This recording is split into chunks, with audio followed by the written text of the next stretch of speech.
India TV से खास बातचीत में बोले केंद्रीय मंत्री नरेंद्र सिंह तोमर, गलत तत्वों से आंदोलनकारी किसानों को बचना चाहिए। गांव गरीब किसान सरकार की प्राथमिकता।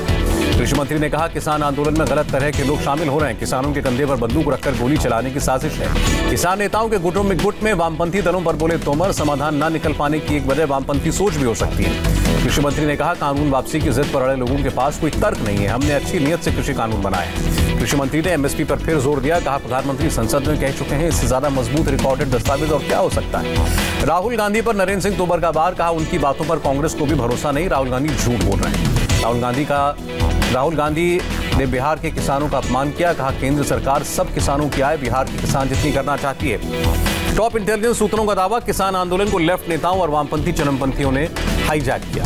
भारतीय किसान यूनियन के प्रवक्ता राकेश टिकैत ने किसान मंच पर ऐसे बैनर पोस्टरों का विरोध किया। कहा, मंच का ऐसा इस्तेमाल नहीं होना चाहिए। केंद्र के कृषि कानूनों के खिलाफ भारतीय किसान यूनियन ने सुप्रीम कोर्ट का दरवाजा खटखटाया।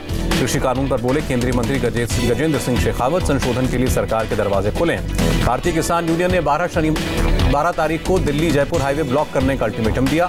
14 दिसंबर को पंजाब में आम आदमी पार्टी का आंदोलन, किसानों के समर्थन में जिला मुख्यालयों पर प्रदर्शन। कृषि कानून पर आक्रामक बीजेपी, 700 चौपाल और प्रेस कॉन्फ्रेंस में कृषि कानून के फायदे गिनाए जाएंगे। इंडिया टीवी से बोले राज्यपाल जगदीप धनखड़, बंगाल के हालात भयानक, लोकतंत्र शर्मसार हुआ। धनखड़ ने कहा, बंगाल में अफसर अब पॉलिटिकल वर्कर बन गए हैं। ममता ने गलत शब्दों का चयन किया। राज्यपाल का बड़ा आरोप, केंद्र से टकराव की वजह से ममता ने किसान के पेट पर लात मारी। किसान के खाते में नहीं गए 1200 करोड़। ममता बनर्जी का बाहरी वाला बयान दुर्भाग्यपूर्ण। राज्यपाल ने कहा, भारत के लोगों को बाहरी बताती ममता बनर्जी।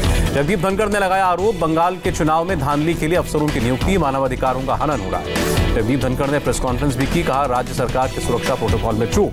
धनखड़ ने ममता पर बदले की भावना का आरोप लगाया। कहा, जब सीएम जिम्मेदारी से भटकती हैं तो मेरी जिम्मेदारी शुरू हुई है। गृहमंत्री अमित शाह कर सकते हैं 2 दिन का बंगाल दौरा। 18 दिसंबर की रात कोलकाता पहुंचेंगे। अमित शाह उत्तर 24 परगना और बीरभूम के बोलपुर जाएंगे। बोनगांव में मटुआ समाज के लोगों से बात होगी। जेपी नड्डा पर हमला के मामले में 7 गिरफ्तार, पुलिस ने 2 एफआईआर दर्ज की। पश्चिम बंगाल पुलिस ने जेपी नड्डा पर हुए हमले पर गृह सचिव को रिपोर्ट सौंपी। बंगाल के मुख्य सचिव ने दावा किया, नड्डा की सुरक्षा के पर्याप्त इंतजाम थे, लेकिन ज्यादा गाड़ियां आ गई। चीफ सेक्रेटरी का दावा, नड्डा की सुरक्षा में डीआईजी, 4 एडिशनल एसपी, 8 डीएसपी और 14 इंस्पेक्टर लगे थे। गृह मंत्रालय ने बंगाल के डीजीपी और मुख्य सचिव को दिल्ली बुलाया। 14 दिसंबर को आने को कहा। बीजेपी नेता कैलाश विजयवर्गीय ने फिर ममता सरकार पर हमला बोला। कहा, 10 साल में बंगाल की छवि खराब की, हमें ठीक करनी होगी। विजयवर्गीय बोले, एक मुख्यमंत्री से अपशब्दों की उम्मीद नहीं थी, कार्यकर्ताओं की निंदा करनी चाहिए थी। बंगाल बीजेपी अध्यक्ष ने कहा, सब कुछ कैमरे पर रिकॉर्ड है, फिर भी मुख्यमंत्री और पुलिस ने हमले से इनकार कर दिया। दिलीप घोष का सोशल मीडिया पर भड़काऊ पोस्ट लिखा, परिवर्तन भी चाहिए और बदला भी लेंगे। नड्डा पर हमले के बाद बोले दिलीप घोष, लाल डायरी में लिख रहा हूं, सूट समेत वापस लौटाएंगे। तृणमूल सांसद कल्याण बनर्जी का आरोप, बंगाल को केंद्र का लेटर भेजना संवैधानिक नहीं। कल्याण बनर्जी ने कहा, बीजेपी और केंद्र संघीय ढांचे में दे रहे दखल, राज्य सरकार विधानसभा में जवाबदेह। कांग्रेस सांसद अधीर रंजन चौधरी ने कहा, बंगाल में लॉ एंड ऑर्डर ठप, लेकिन यूपी और दूसरे हिस्सों का भी यही हाल। राष्ट्रपति शासन पर अधीर रंजन चौधरी ने कहा, केंद्र सरकार को निर्णय करना है। पटना में ममता बनर्जी के खिलाफ बीजेपी का प्रदर्शन, कार्यकर्ताओं ने कहा, नहीं सुधरे तो जनता बंगाल से बेदखल कर देगी। आम आदमी पार्टी के नेता संजय सिंह ने कहा, हिंसा का समर्थन नहीं, लेकिन बीजेपी खुद क्या कर रही है। पश्चिम बंगाल के गोबरदंगा हिंदू कॉलेज में एबीवीपी और तृणमूल छात्र परिषद के बीच झड़प, कई छात्र घायल। टीएमसी नेता शुभेंदु अधिकारी का सीबीआई डायरेक्टर को लेटर, कहा, शारदा चिटफंड केस में दिया जा रहा है दखल। मीडिया के हवाले से शुभेंदु अधिकारी ने अंडर ट्रायल कैदी सुदीप सेन का नाम लिया। कहा, 5 नेताओं ने लिए थे पैसे। शुभेंदु ने कहा, सुदीप सेन ने प्रधानमंत्री और बंगाल के मुख्यमंत्री को लिखा था खत, सीबीआई से कार्रवाई की अपील की थी। बीजेपी मुंबई बीएमसी चुनाव में लगाएगी दम। 18 दिसंबर से 3 दिन के महाराष्ट्र दौरे पर रहेंगे जेपी नड्डा। राजस्थान में गहलोत सरकार के लिए नई मुसीबत, भारतीय ट्राइबल पार्टी ने गहलोत से समर्थन वापस लिया। पेरिस क्लाइमेट एग्रीमेंट की 5वीं वर्षगांठ पर प्रधानमंत्री का संबोधन, शनिवार को ग्लोबल क्लाइमेट समिट। भारतीय इंटरनेशनल फेस्टिवल में पीएम मोदी का संबोधन, वीडियो कॉन्फ्रेंसिंग के जरिए शामिल हुए। प्रधानमंत्री ने कहा, महाकवि भारतीयार की रचनाओं में महिलाओं का अहम स्थान, महाकवि ने नारी को स्वतंत्र और सशक्त बताया। यूपी में 26 जनवरी की परेड में सांस्कृतिक झांकी रहेगी मुख्य थीम, भगवान राम और राम मंदिर की झांकी का प्रस्ताव पास। महाराष्ट्र में सरकारी कर्मचारियों के लिए नया ड्रेस कोड, पुरुष जीन्स टी शर्ट के बजाय शर्ट पैंट पहनेंगे, भड़कीले कपड़ों पर रोक। महिलाओं को साड़ी, सलवार कमीज और दुपट्टा पहनने के निर्देश, चप्पल पहनकर दफ्तर आने पर। खादी को बढ़ावा देने के लिए हफ्ते में 1 दिन खादी के कपड़े पहनेंगे कर्मचारी, अधिकारियों पर भी नियम लागू होगा। कानपुर में रिपोर्टर को झगड़ा सुलझाना महंगा पड़ा, लोहे की रॉड लगने से घायल, 2 गिरफ्तार।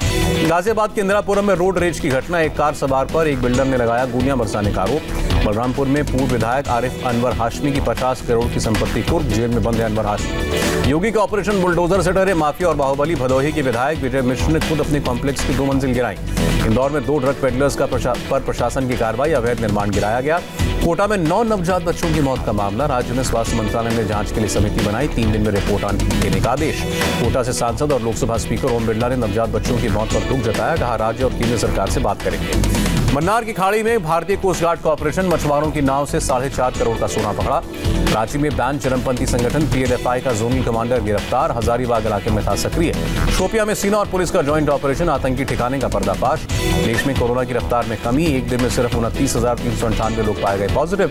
24 घंटे में 414 लोगों की मौत, कोरोना से अब तक 1,42,186 लोगों की मौत हुई। देश भर में गुरुवार को 8,72,000 लोगों की कोरोना टेस्ट हुए। दिल्ली में एक दिन में कोरोना के 2,385 नए केस, 60 की मौत। डिजिटल डिलीवरी सेवा को लेकर दिल्ली में हाई लेवल बैठक, एलजी अनिल बैजल शामिल। उत्तर प्रदेश में कोरोना केसेस में कमी, 24 घंटे में 1,613 नए केस, 14 की मौत।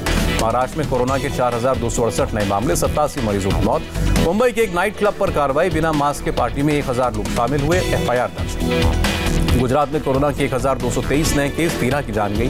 राजस्थान में 1,473 नए मामले, 14 की मौत। हरियाणा में 1,065 नए केस आए, 23 मरीजों की जान गई। पंजाब में 1 जनवरी तक नाइट कर्फ्यू बढ़ा, समारोह के दौरान बंद जगह में 100 लोग और खुली जगह में 250 लोग ही शामिल हो सकेंगे। आंध्र प्रदेश में कोरोना के 520 नए केस, एक्टिव केस 5,000 के पार। तमिलनाडु में कोरोना के 1,235 नए मामले, 17 की मौत, 1,300 लोग डिस्चार्ज हुए। केरल में कोरोना के 4,600 से ज्यादा नए केस, 29 लोगों की मौत। तेलंगाना में कोरोना के 612 नए मामले, अब तक 7,604 एक्टिव केस। मेघालय के मुख्यमंत्री कॉनराड सांगमा हुए कोरोना पॉजिटिव, होम आइसोलेशन में गए। दुनिया में कोरोना के 70 करोड़ 85 लाख केस, अब तक 15,91,000 से ज्यादा की मौत। फ्रांस में 31 दिसंबर की रात तक लगा नाइट कर्फ्यू, क्रिसमस पर मिल सकती है राहत।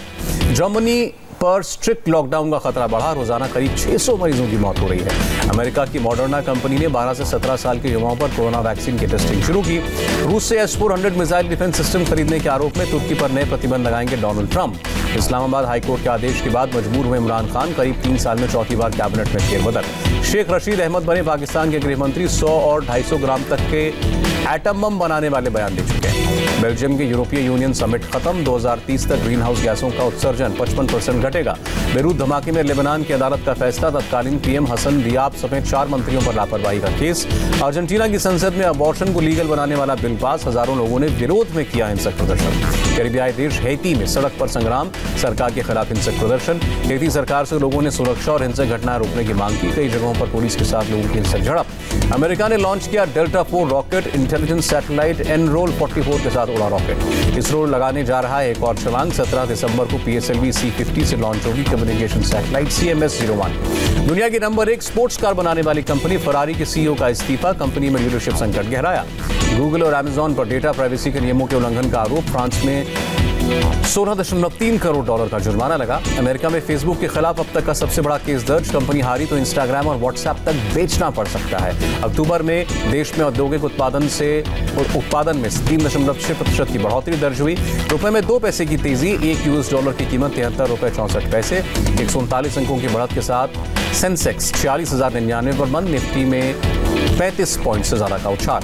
और हार्ट अटैक के बाद कोरियोग्राफर और डायरेक्टर रेमो डिसूजा अस्पताल में भर्ती, हालत स्थिर।